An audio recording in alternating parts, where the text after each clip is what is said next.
জাফরান, এই নামটির সঙ্গে আমরা সবাই পরিচিত। যে কোনো খাবারে জাফরান ব্যবহৃত হলে খাবারের স্বাদ ও রং অনেক বেড়ে যায়।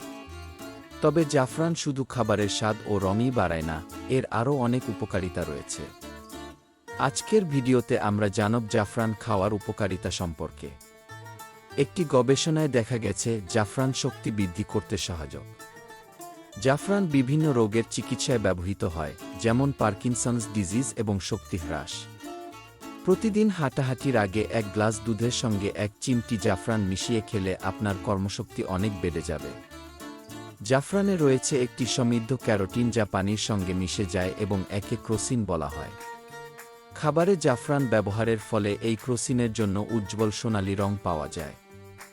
এই ক্রোসিন শুধু খাবারে রঙই আনে না, এটি ক্যান্সার কোষ যেমন লিউকেমিয়া, ওভারিয়ান ক্যান্সারের বৃদ্ধি রোধ করতেও সাহায্য করে।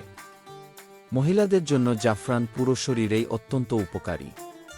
প্রতিদিন দুধের সঙ্গে 1 চিমটি জাফরান মিশিয়ে খেলে আপনার হরমোনের ভারসাম্য বৃদ্ধি পায়। নিয়মিত জাফরান দুধের সঙ্গে মিশিয়ে খেলে এর সুফল আপনি নিজেই অনুভব করবেন। জাফরান আপনাকে ঠান্ডা ও পানি থেকে সুরক্ষা দেয়।